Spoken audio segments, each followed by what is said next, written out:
Pag-araw ng sahod, sobrang bait ng biyenan ko na parang sinaniban ng 30 anghel. Pero pagsapit ng Lunes, dilubyo na naman na kasi wala na kaming maibigay At nung nakunan ako, pinagtutulakan niya ako sa anak niya na pauwiin na ako agad-agad. Tama ba yon?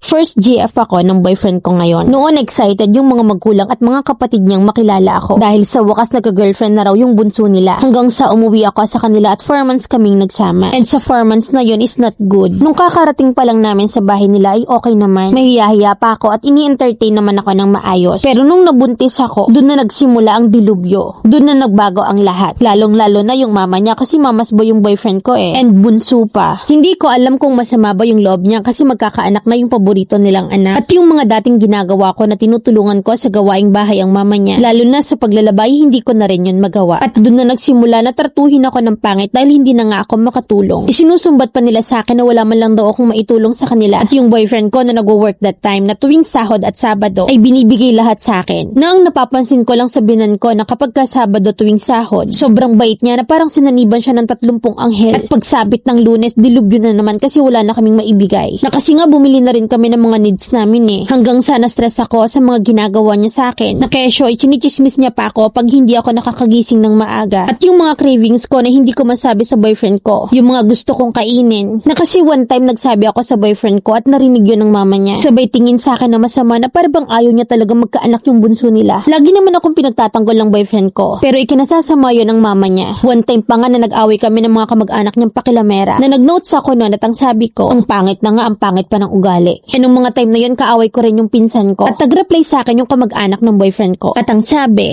ba't di mo mismong sa kapatid ko sabihin yan? At napatanong ako sa kanya na, bakit kayo natatamaan? Bakit gawain nyo kasi? Pag may bago sa pamilya nyo, gaganyanin nyo ng gaganyanin. Ngayon ako, eto, nahanap nyo na yung makakalaban nyo. At di sila umimik at tumalikod na lang. Nalaman nyo ng boyfriend ko at naglasing siya. Nagwala ang boyfriend ko noon at ang sabi sa akin ng mama niya, kung ano-ano daw yung sinusumbong ko sa boyfriend ko kaya daw nadidemonyo yung buhay ng anak niya. At nagkakasira-sira daw silang magpipinsan. Na dahil daw yun sa maling isinusumbong ko. Sobrang toxic nila mula sa mama niya hanggang sa mga pinsanin. Na minsan pa nga nagsumbong na ako sa kapatid ng boyfriend ko at ang sabi nila, hayaan ko lang daw sila kasi nga mga ganun daw talaga yung mga ugali nila. Napati nga raw yung mama nila. Hanggang sa na-stress ako at binugo at tuluyan ang nawala yung dinadala ko. Mahirap manisi pero ang pangit talaga ng trato nila sa akin. Na nagsimula lang yun nung nalaman nila na buntis ako. Tapos ngayon sobrang saya nila nung nalaman nila na nawala yung dinadala ko. Na hindi man pinapakita personally ng mama ng boyfriend ko pero nararamdaman ko yung saya niya. At pinagtutulakan niya pa ako sa anak niya na pauwiin na ako agad-agad nung nalaman na nakunan ako. Tama ba yun? Hihingi lang sana ako ng advice, Mamilan, kasi nakauwi na ako dito sa amin. Pero pinababalik ako ng boyfriend ko doon para daw ayusin ang lahat. Na para maging okay na ang lahat at para magkasundo-sundo na. Dapat pa ba akong magstay sa kanila or sa boyfriend ko? Letter sender,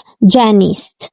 Ihihingi mo pa talaga ng advice yan, ne? Ano, nagaantay kang sabihin ko sa yung bumalik ka doon? Ilaban mo, te, at panindigan mong nahanap na nila yung kalaban nila? Mandirigma ka? Na gusto mo pang ilaban yung jowa mo, any cravings mo nga hindi maibigay? At saka bakit baga naman antimano sumama ka? 1 month pa lang kayo, nagpabuntis ka na. Excited lang silang magka-jowa yung anak nila, hindi sinabing excited magkapamilya. Agad-agad naman kasi binigyan mo ng apo. Maging lesson learned na rin sana sa'yo na pumili ka ng lalaking hindi nagtatago sa saya ng ina. Yung kayang ibukod ka. Na hindi lang paggawa ng bata ang alam. Move on ka. Nakaalis ka na dun babalik ka pa. Hanap po talaga bukol no?